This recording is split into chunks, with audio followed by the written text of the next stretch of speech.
একদিন এক হারেসা নামের সাপ কান্না ভেজা কণ্ঠে হজরত মুসা আলাইহিসসালামের দরবারে এসে বলল, হে আল্লাহর নবী, আপনি আমার জন্য আল্লাহর কাছে দোয়া করুন, আমি যেন আখেরি নবী মুহাম্মদের সাথে সাক্ষাৎ না করা পর্যন্ত বেঁচে থাকতে পারি।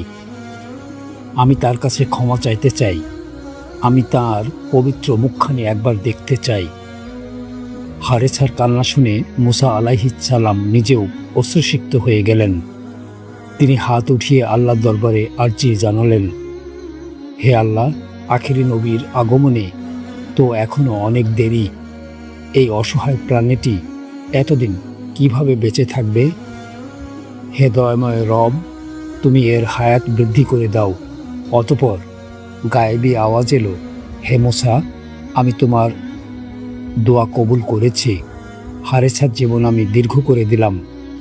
সময় গড়াতে লাগলো, শতাব্দীর পর শতাব্দী কেটে গেল। অবশেষে পৃথিবীতে আগমন করলেন রহমাতুল্লিল আলামিন বিশ্বনবী মুহাম্মদ। এই সংবাদ যখন হারেছার কানে পৌঁছালো, তখন সে আনন্দে কেঁদে উঠল।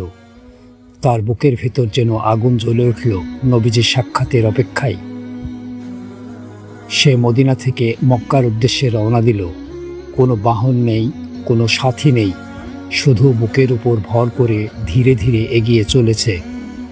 দিন যায়, মাস যায়, রোদে পুড়ে বালুর উত্তাপে জ্বলে পাথরে গা ক্ষতবিক্ষত করে হারেছা এগিয়ে চলে শুধু একটি স্বপ্ন নিয়ে, একবার আমার নবীর দরবারে পৌঁছাবো। টানা 6 মাস বুকের উপর ভর করে চলার পর সে ভীষণ ক্লান্ত হয়ে পড়ল। অবশেষে এক বাড়ির সামনে এসে থামল। সে জানত না এটাই ছিল ইসলাম বিদ্বেষী আবু জাহেলের বাড়ি।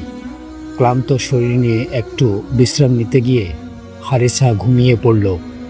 ভোরবেলা আবু জাহেল ঘর থেকে বের হয়ে বাড়ির সামনে সাপটিকে দেখে ভয়ানক রেগে গেল।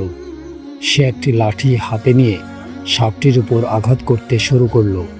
প্রথম আঘাতেই হারেছা চিৎকার করে উঠল, আমাকে মারো না, আমি শুধু একটি সাপ নই, আমি একজন মানুষ ছিলাম। মানুষের মতো কথা শুনে আবু জাহেল হতবাক হয়ে গেল। সে চিৎকার করে লোকজন ডাকতে লাগলো, ওরে সবাই এসো, আজ আমি এক আশ্চর্য ঘটনা দেখছি। লোকজন দৌড়ে এলো। আবু জাহেল বলল, আমি যখন এটাকে মারলাম তখন এটি মানুষের মতো কথা বলল। এরপর আবার শুরু হলো নির্যাতন। আবু জাহেল নির্মমভাবে সাপটিকে আঘাত করতে লাগলো। হারেছা কান্না করে বলল, হে আবু জাহেল, আমাকে একবারের জন্য মুহাম্মদের কাছে যেতে দাও, আমি তার কাছে ক্ষমা চাইব। তিনি যদি আমাকে মাফ করে দেন তাহলে আমার জীবন ধন্য হয়ে যাবে। কিন্তু পাষাণ হৃদয়ের আবু জাহেল শুনল না। সে আদেশ দিল, এই সাপের গলায় শিকল পরাও। সৈন্যরা সাপটিকে শিকল দিয়ে খুঁটির সাথে বেঁধে ফেলল। তারপর সারাদিন ধরে নির্যাতন চলতে লাগলো। হারেছা কাঁদতে কাঁদতে বলল, তোমরা যত খুশি আমাকে মারো, কিন্তু একবার নবীর দরবারে যেতে দাও। আবু জাহেল ক্রোধে ফেটে পড়ল, দেখো, এই সাপও মুহাম্মদের নাম নিচ্ছে, এটা নিশ্চয়ই তার জাদুর সাপ। এরপর নির্যাতনের মাত্রা আরও বেড়ে গেল। লোহার চাবুক আনা হলো। চাবুকের আঘাতে সাপটির শরীর রক্তাক্ত হয়ে গেল। এক পর্যায়ে তার লেজ কেটে ফেলা হলো। এরপর ক্ষতস্থানে লবণ লাগানো হলো। যন্ত্রণায় ছটফট করতে করতে হারেছা বলল, আমি সহ্য করতে পারছি না, তবুও আমাকে একবার নবীর কাছে যেতে দাও। কিন্তু অত্যাচার থামল না। একসময় সাপটিকে টুকরো টুকরো করে হত্যা করা হলো।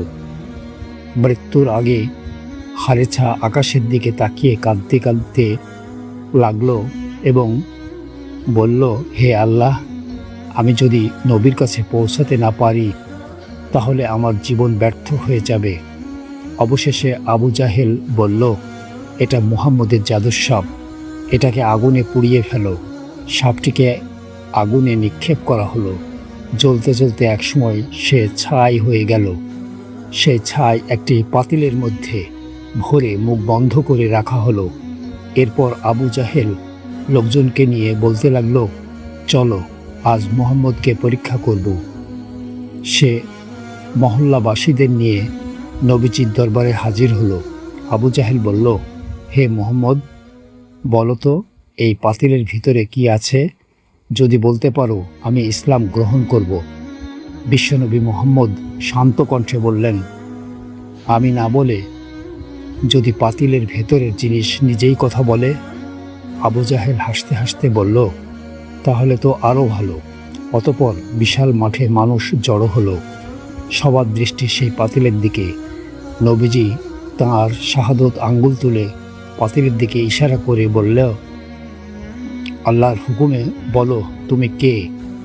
ঠিক সেই মুহূর্তে আল্লাহ তাআলা হযরত জিবরাইল আলাইহিস সালামকে আদেশ দিলেন, আমার হাবিব যখন ইশারা করবে তুমি হারেছাকে পুনরায় জীবিত করে দাও। সাথে সাথে পাতিলের ভিতরে প্রাণ ফিরে এলো। তারপর ভেতর থেকে কণ্ঠ শোনা গেল, ইয়া রাসূলুল্লাহ, আমি হারেছা, আমি মুসা নবীর উম্মত। আমি আপনার কাছে আসতে চেয়েছিলাম, কিন্তু এই জালিম আমাকে হত্যা করেছে। মাঠ নিস্তব্ধ হয়ে গেল। সবাই অবাক হয়ে তাকিয়ে রইল। ঠিক তখন পাতিল ফেটে হারেছা বেরিয়ে এলো। সে আবু জাহেলের দিকে ছুটে গেল। ভয়ে আবু জাহেল দৌড়াতে লাগলো। হে মুহাম্মদ, তোমার সাপকে থামাও। নবীজি বললেন, হে হারেছা, থেমে যাও। নবীজির কণ্ঠ শুনে হারেছা থেমে গেল। তার চোখ দিয়ে অশ্রু গড়িয়ে পড়তে লাগলো। তখন নবীজি বললেন, হে হারেছা, তুমি আমার জন্য অনেক কষ্ট করেছ, আমি তোমাকে মাফ করে দিলাম।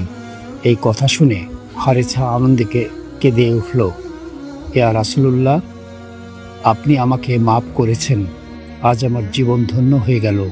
এরপর নবীজি আল্লাহর দরবারে দোয়া করলেন, হে আল্লাহ, হারেছাকে আবার মানুষ বানিয়ে দাও। আল্লাহ তাআলা তার দোয়া কবুল করলেন। হারেছা পুনরায় মানুষে রূপান্তরিত হলো। বর্ণনায় আছে, বাকি জীবন সে নবীজির খেদমতে কাটিয়েছিল। সুবহানাল্লাহ। একদিন বিশ্বনবী মুহাম্মদ সাহাবীদের নিয়ে বসেছিলেন। ঠিক তখন এক বেদুইন ব্যক্তি সেখানে উপস্থিত হলো। তার হাতে ছিল একটি গুইসাপ। সে বলল, আমি তাকে নবী বলে মানি না, তবে এই গুইসাপ যদি তার নবুয়তের সাক্ষ্য দেয় তাহলে আমি ঈমান আনব। নবীজি বললেন, গুইসাপটিকে ছেড়ে দাও। গুইসাপটিকে ছেড়ে দেওয়া হলো। নবীজি বললেন, হে গুইসাপ। সাথে সাথে গুইসাপ স্পষ্ট আরবি ভাষায় উত্তর দিল, লাব্বাইক ইয়া রাসূলুল্লাহ। সবাই বিস্ময়ে হতবাক হয়ে গেল। নবীজি জিজ্ঞেস করলেন, তুমি কার ইবাদত করো? গুইসাপ বলল, আমি সেই আল্লাহর ইবাদত করি, যার আরশ আকাশে, যার রাজত্ব পৃথিবীতে। এরপর নবীজি জিজ্ঞেস করলেন, আমি কে? গুইসাপ বলল, আপনি আল্লাহর রাসূল, আপনি আখেরি নবী। যে আপনাকে মানবে সে সফল হবে, আর যে অস্বীকার করবে সে ব্যর্থ হবে। এই দৃশ্য দেখে বেদুইনের হৃদয় কেঁপে উঠল। সে কান্না করে বলল, ইয়া রাসূলুল্লাহ, যার নবুয়তের সাক্ষ্য একটি গুইসাপ দেয়, তাকে অস্বীকার করার আমি কে? অতঃপর সে কালেমা পড়ে মুসলমান হয়ে গেল। সুবহানাল্লাহ, সুবহানাল্লাহ। প্রিয় বন্ধুরা, আল্লাহ তাআলা আমাদের সবাইকে বিশ্বনবী মুহাম্মদের দেখানো পথে চলার তৌফিক দান করুন। সকলে কমেন্টে লিখুন, আমিন।